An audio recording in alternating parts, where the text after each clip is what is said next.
in case. In their defense, it's not. They've already played that. Good afternoon, everybody. I'm only 7 minutes late today.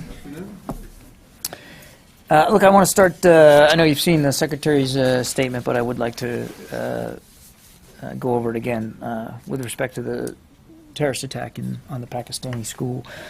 So on behalf of all the men and women of the United States Defense Department, the Secretary extends his deepest condolences to the people of Pakistan following today's ruthless attack on the Army Public School in Peshawar.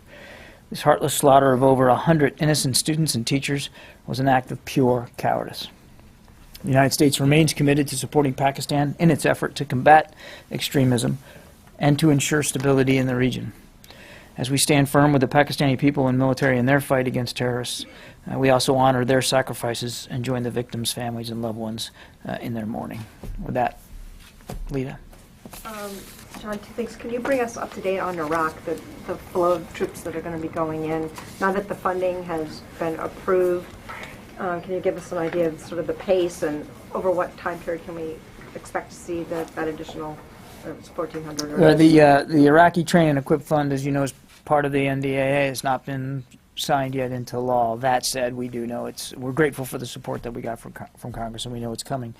There have been no, we're still working through sourcing solutions on all of, or as many of those troops as possible. So no troops have been given orders to go yet, nor have any actually started the process of deploying, but the sourcing solutions are being worked out. And as I said last time, General Austin has taken advantage of resources that he has in the region already to begin to set the stage for that. So he's done a couple of things. He's got a small number that are already doing some advise and assist operations and missions there in Anbar, a small number, 50, 60, something like that. And then he has another nearly 200 or so that are beginning to build out the infrastructure and set the conditions so that when we fall into those 4 other locations to do more hands-on training with Iraqi brigades, they'll be ready. So while no training has started yet, no formal training, we are doing advise and assist in keeping with that program and are getting ready and setting the stage for the trainers that will follow. And I would like to add, you know, as I said before, that many other nations are planning to contribute trainers as well. This won't be a U.S. mission. But what's the target, I guess, at least even a general target date for when that training, the troops might be in and the training might start? I'm not aware of a specific date on the calendar that it will be ready to start. And my guess is it won't be a shotgun start, Lita. We'll start it when and where we're able to over the next few months. But I think it's going to be a period of several months before we're actually ready to, you know, to get it launched and get it going. Several months for the beginning? I think so. I think so. But again, we'll keep you updated. As I said I would last week, we'll keep you updated as we know. And certainly when units are deployed, you'll know, because we always inform you and the public about that. So once we're at that position, we'll be able to talk to it. Jamie. Can we go back to Pakistan attack for a moment? Sure. What is the ability of the Taliban to mount these kinds of high-profile mass casualty attacks, say, about the U.S. commitment to reduce the number of U.S. and international troops down to a very small number next year? How is that going to work? I'd be careful, Jamie, drawing a direct correlation or line between the two, between their ability to conduct these kinds of attacks inside Pakistan and our mission in Afghanistan and what that's going to become. Nothing has changed about the fact that the combat mission ends at the end of this month and that we're going to begin a new mission in Afghanistan. Nothing changes about the fact that we're going to be pursuing a different kind of security relationship with Afghanistan, a different kind of defense relationship, one not just built on internal security, but to helping to advise, train, and assist them as they improve their own capabilities. And nothing changes as a result, or nothing from today's attack changes. There's no changes to our relationship with Pakistan as a result of today's deadly and terrible attack on that school. This is a threat that the Pakistani people have been facing now for years, and we've long talked about the fact that it represents a common threat we both face and share. And one of the reasons why we've tried so hard to get the relationship with Pakistan onto solid footing. And there's been ups and downs. There's been things we haven't agreed on, and there's certainly been tense moments in that relationship. But this attack today is a grim reminder that the threat is real, very real, and that the Pakistani people continue to suffer at the hands of that threat. I think we have certainly made it clear to Pakistan that we're willing to help in the wake of this attack, should they want or need any. There's been no request for U.S. assistance, but we certainly made it obvious that we're willing to assist in any way we can. But as terrible as it is, it's not going to change our commitment to Afghanistan going forward, or the strategy over the next couple of years, and the missions we're going to be conducting in Afghanistan, and it doesn't change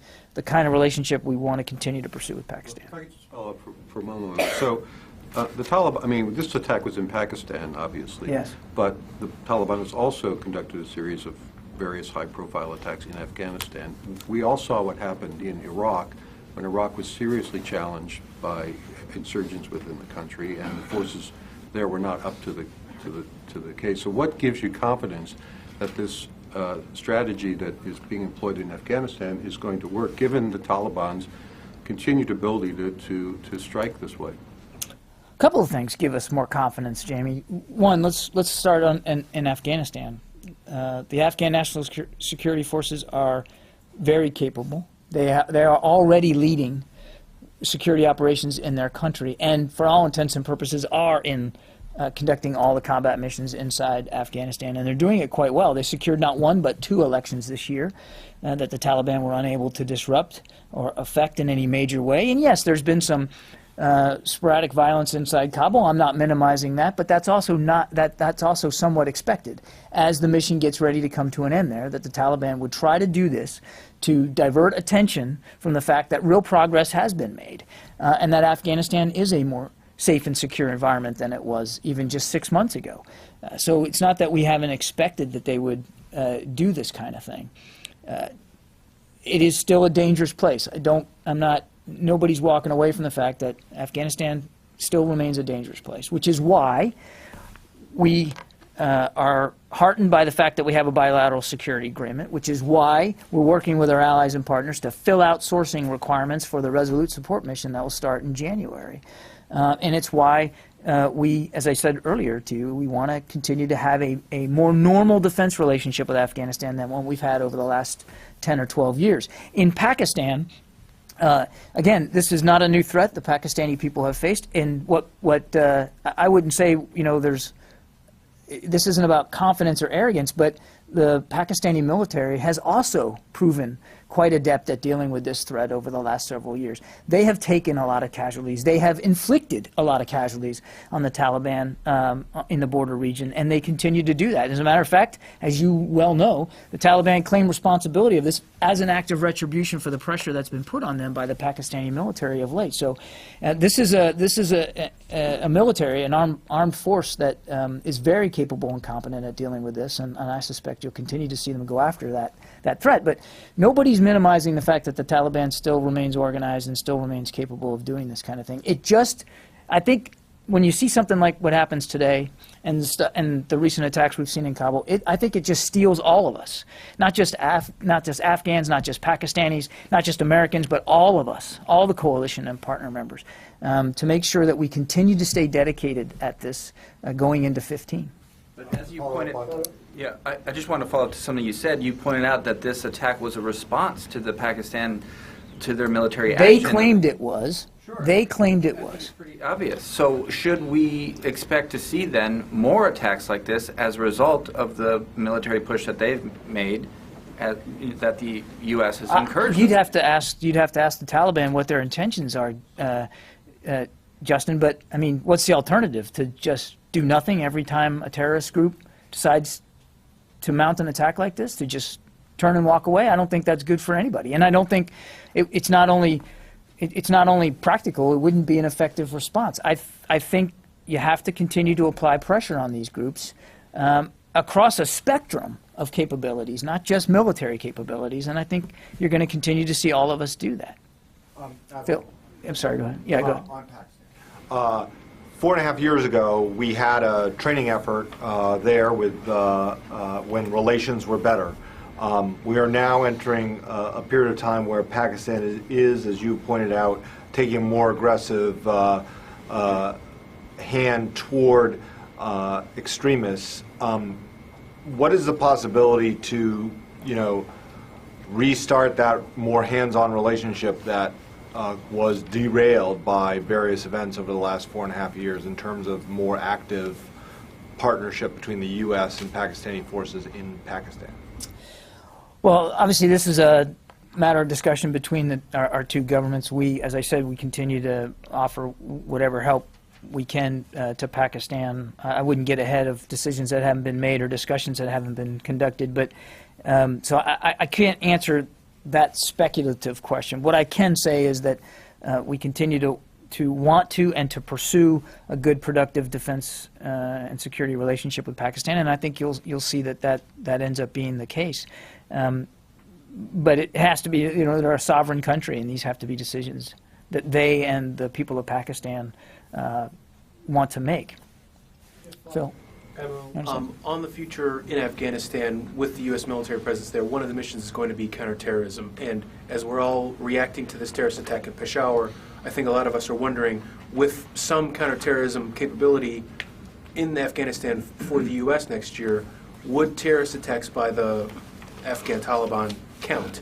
Would American troops be assigned to go after them if they committed these bombing attacks or raids or other spectacular attacks? So let's revisit the counterterrorism authorities, and we've talked about this in the past. We will still retain the ability to conduct counterterrorism operations against terrorist networks, Al-Qaeda and their affiliates and other terrorist groups that directly threaten our people or our allies there in Afghanistan. So we have those authorities. Nothing's changed about that. And we've also said that we're not going to target Taliban simply by virtue of the fact that they're Taliban. So being a member of the Taliban doesn't mean that the United States is going to prosecute operations against you for that reason alone. That said, and we've also been clear, that a member of the Taliban who undertakes missions against us or our Afghan partners, by that act alone, renders himself vulnerable and liable to U.S. action. So it's not about just being a member of the Taliban. It's about what you're doing. And if you're going to conduct terrorist attacks, it doesn't matter what ID card you're carrying. We have the authorities to act in our own self-defense and self-defense of our Afghan partners. One reason for my question is there's a report yesterday in a British newspaper about the Taliban basically being in control of large sections of southern Afghanistan, including of, I guess, the power distribution network that comes from Kajaki Dam. And the Taliban in that part of the country are charging locals for power and also protection to keep the lights on, basically. And so as fewer and fewer American troops are in Afghanistan, and the Taliban feels emboldened to do those kinds of things and potentially conduct terrorist attacks, how will you limit the response, the counterterrorism response you just talked about, so that it punishes attacks or responds to aggression, but doesn't continue the combat role that the U.S. wants to end in Afghanistan? Well, let's not get too far ahead on hypotheticals we can't possibly predict right now, Phil. We have the authorities we need to protect our people, protect our Afghan partners if we need to.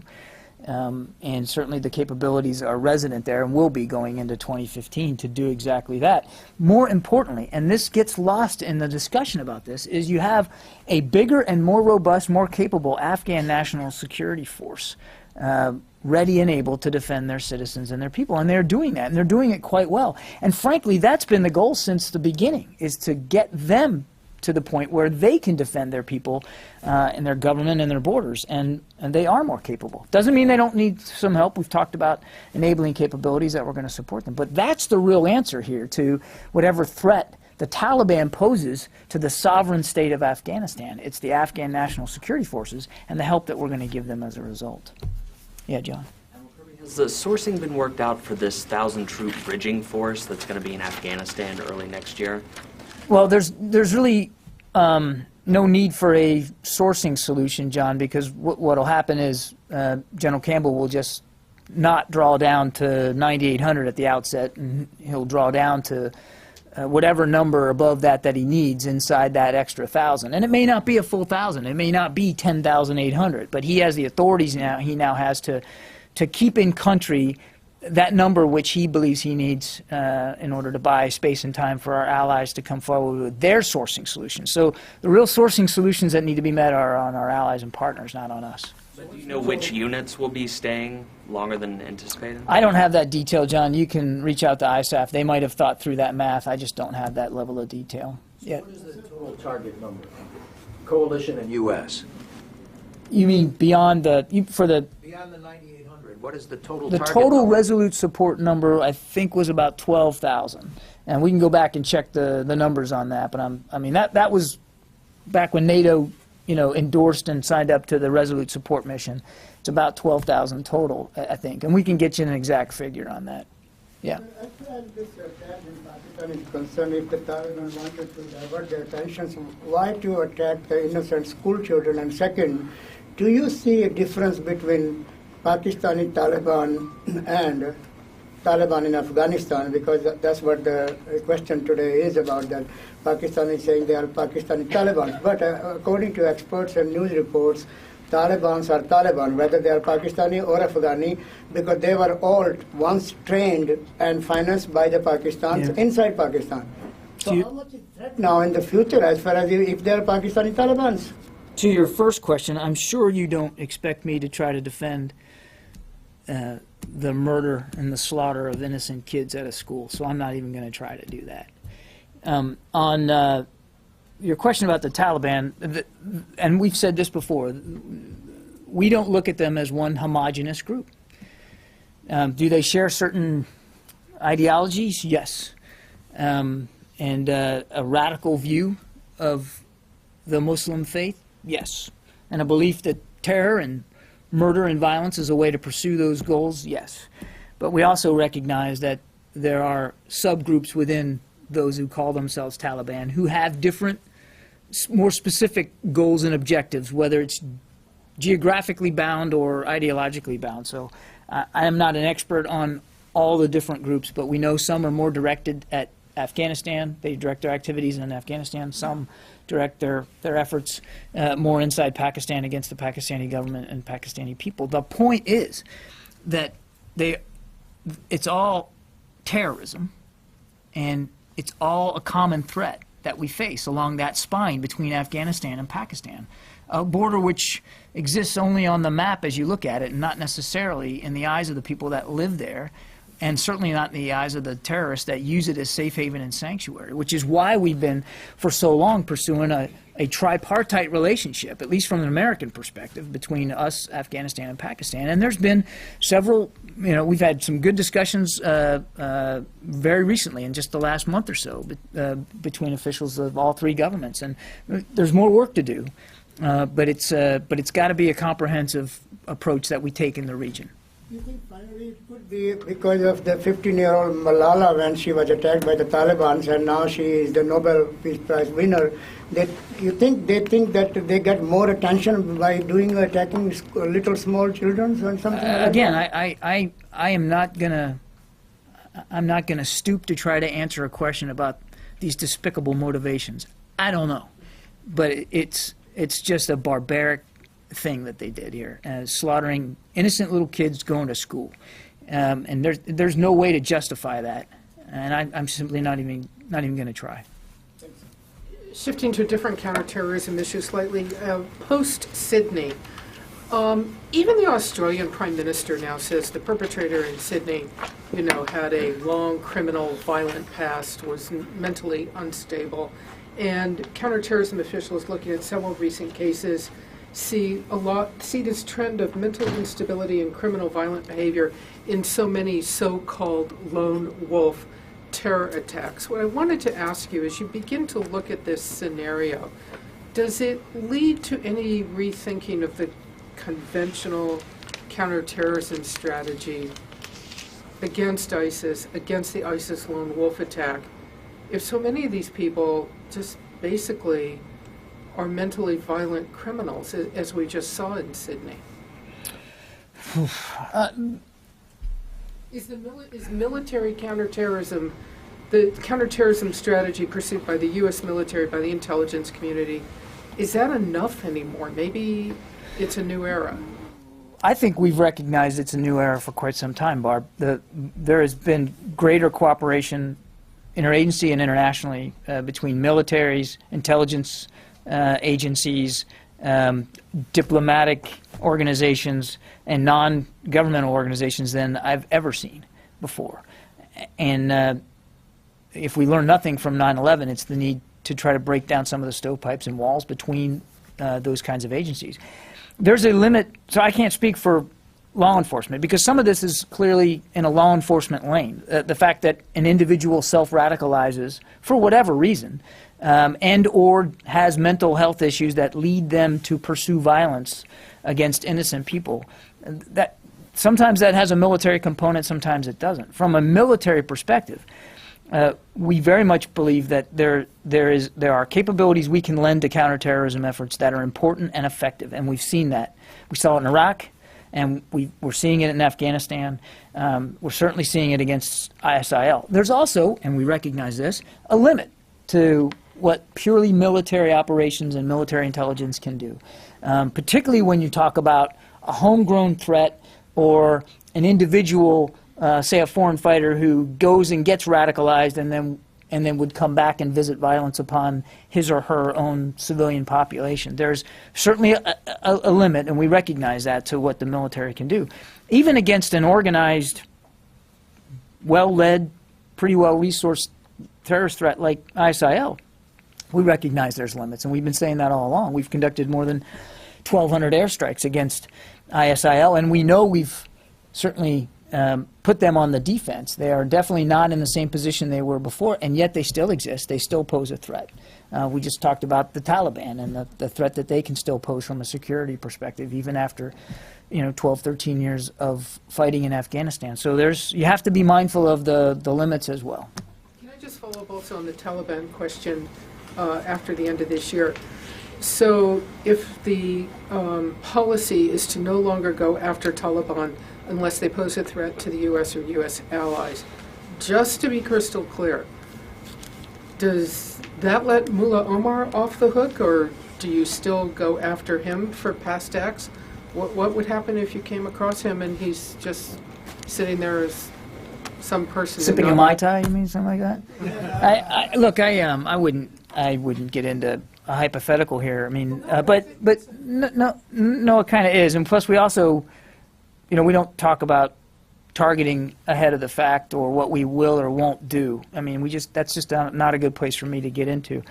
I think I would just go back to what we've said before as the policy, that just being a member of the Taliban doesn't make one susceptible to U.S. military operations going forward in 2015 and beyond, but posing a threat to U.S. or allied interests in Afghanistan certainly would. Well, let me ask you. I believe, somebody correct me if I'm wrong, that Mullah Omar is on the Rewards for Justice program from the U.S. government, as well as a number of other Taliban and al-Qaeda senior operatives believed to be either in Afghanistan or Pakistan. We're only talking about that area. You don't seem to be saying that Mullah Omar, it's not hypothetical, we're coming to the end of the year. Is he still a target? Is he still someone the U.S. wants to take into custody, or with this new policy, does Mullah Omar now get a walk? To the degree anybody continues to threaten U.S. personnel or personnel of our allies and our interests over there, they will remain susceptible to U.S. military operations. Future threat, is he and the other people on this list, are they no longer liable for their past acts in Afghanistan? I don't know I can answer that question. As the recognized leader of the Taliban, to the degree the Taliban still poses a threat, or poses a threat to to us or to our allies, they will continue to be prosecuted by U.S. military operations. I can't really make it any more simpler than that. Yeah, Joe? Back on Iraq, could you give us more details about the training program of the Iraqi forces? How many U.S. members will be involved in that program? And also, if you are aware of any contacts between this building, the U.S. military, and the Sunni tribal leaders in Iraq. Okay, Joe, hold on a second.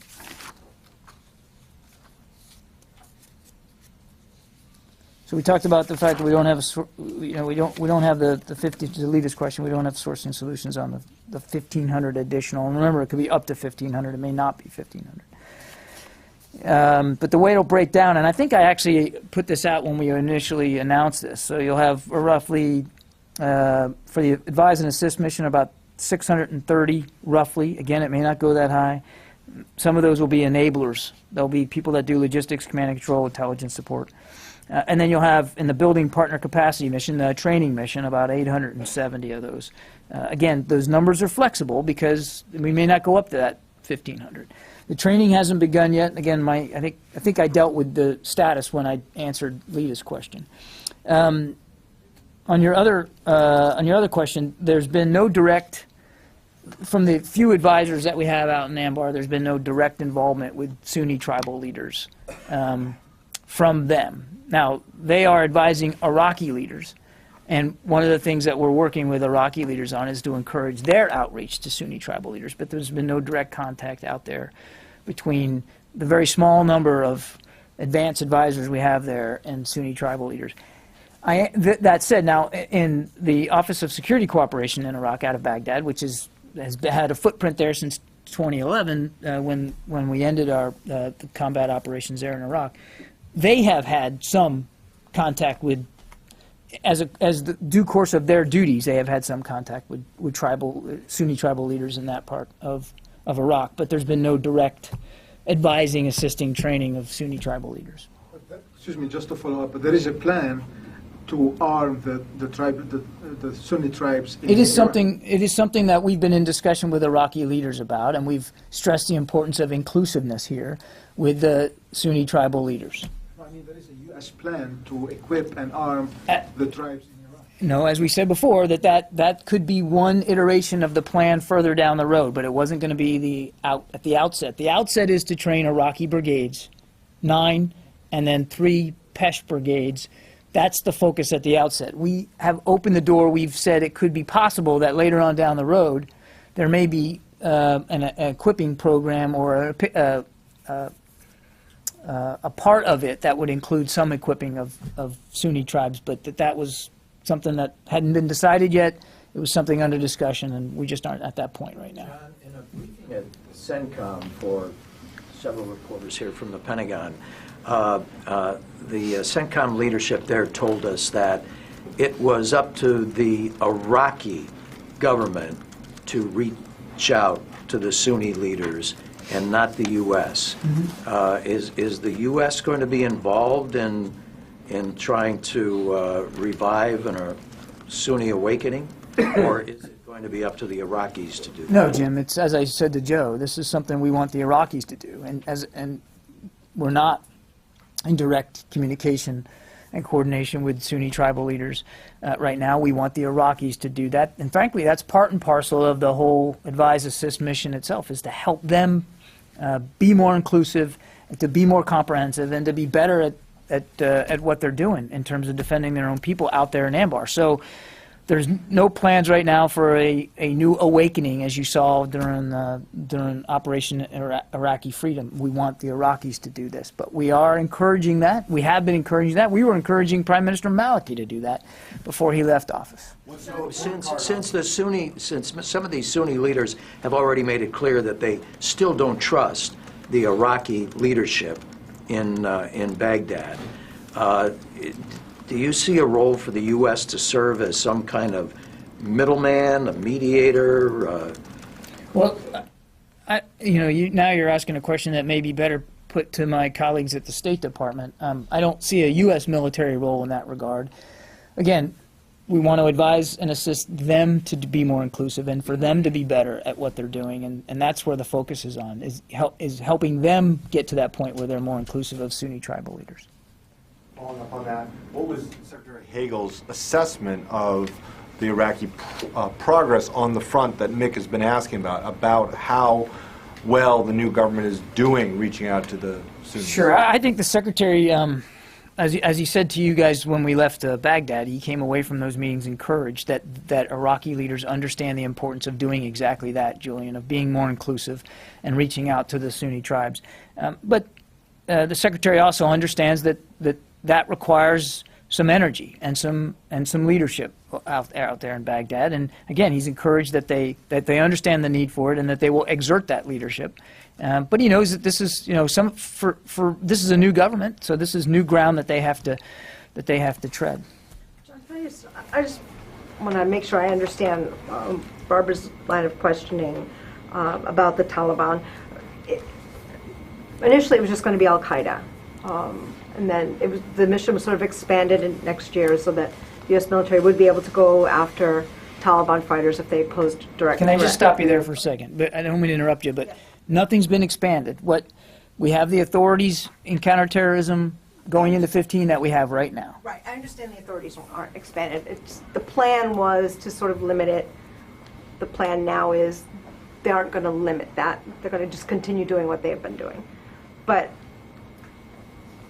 does this mean, under that phrasing, if they're threatening the security of the U.S. and/or allies, is that any different than currently what they're allowed to do, or are we sort of wiping the slate clean when you're saying, oh, they don't, just because they're a Taliban doesn't mean we're going to go after them. They have to be doing something. So are we wiping the slate clean so that beginning next year, in order for the U.S. to go after someone like Omar or someone, does that mean they're going to have done something in the next year, or is it because you can go after them continually because of the things they've already done? It's not quite as binary that either one of your sides of your question would suggest.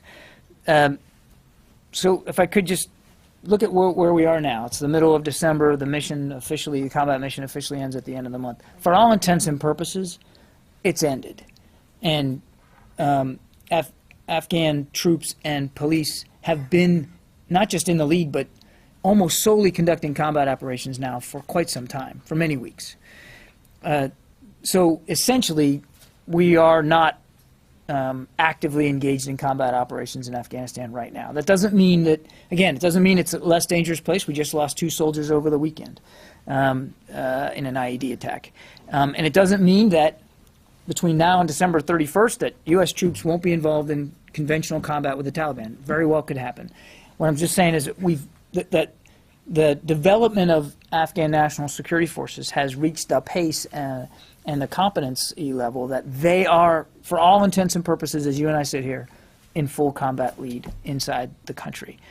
So going into 2015, all that really changes between now and the 1st of January is that officially we, on paper, say that mission's over.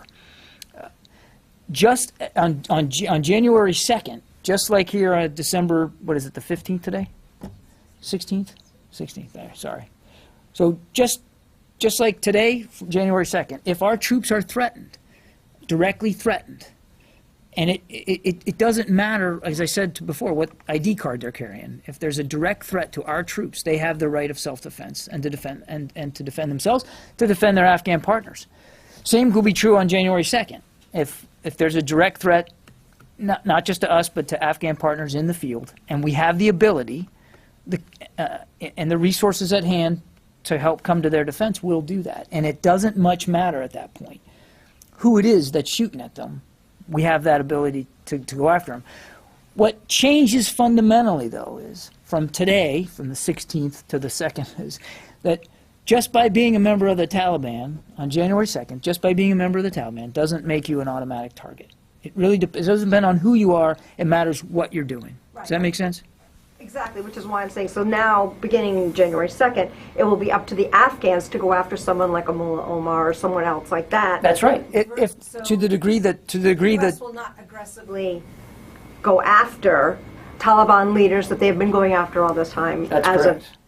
But That's correct, unless there is a direct threat that's posed. But in the Mullah Omar case, doesn't the 2001 authorization for the use of military force against those who have harbored those who perpetuated the 2001 terror attacks apply? So Mullah Omar, you could go, there's a congressional law that would allow you to go after Well, him. I think I answered that to Barb. I mean, I think I answered that as best I could. I mean, to the degree that someone represents a direct threat, they still are liable to that kind of prosecution from But us. you're saying a direct threat, I guess what I'm trying to figure out is, yes, he's a direct threat. He continues to be a direct threat. But as of the end of this year, does that still constitute what you said just previously, which is, someone that's a threat to, if they find themselves in a situation where they're threatened, they will have the ability to respond. What if it's just that they suddenly find out where he is? Does 2001 authorization to go after him still hold and they'd be able to do it? Or does this new authorization hold? I'll tell you, let me take the question for the record rather than to further confuse Maybe I'm you. not So phrasing let it me appropriately, let but- me take that one for the record, John. Well, I think what we're asking is, do the Taliban have to be shooting bullets or planting bombs to be targeted by the U.S., or could Taliban leaders who are not at the front lines still be targeted? Is that... If they're posing a direct threat, we have the authorities we need to try to eliminate and mitigate that threat, John. Let's not get too down in the weeds about whether a bullet's whizzing through the air or not, directly at somebody's head. If they pose a direct threat, we have the right, we have the responsibility of self-defense for our troops. They have to be able to defend themselves. And I don't think it would do anybody any favor. First of all, I wouldn't discuss rules of engagement from the podium anyway. But even if I was inclined to do that, I don't know that it would be valuable to do it in a public setting. If there's a direct threat, we have the ability to defend ourselves and our allies. Yeah, Dan. The question of whether it's retroactive. Right. And I it's got the it's a- question. I got the question. I'm not a lawyer. Let me try to get you a better answer to that. Raised it because it has put out public statements defining what the new mission supposedly is. So it's confusing as to how you define a direct threat. Is a Understood. direct threat a senior figure in the Taliban or not? Understood. I said I'd take it for the record. I'll do the best I can to get back to you. Threat against both U.S. and Afghan. Yes, I've said that. I've said that before. Out in Kandahar or Jalalabad, if there's an Afghan base that comes under a direct threat, And we are they're in asked by our Afghan partners to help come to defend them. If we have the ability and the resources available, we have the authorities to do that. But I would remind you, Mick, that we're coming down. We're coming down because there very well could be areas where we aren't in a position to come to the aid and to the assistance. As our numbers get smaller and as bases get closed, we are not, even as we speak now, we're not in as many places and certainly not in it with as many numbers as we were 5 years ago, 4 years ago, 2 years ago. And that capability, there's a mathematical component to it.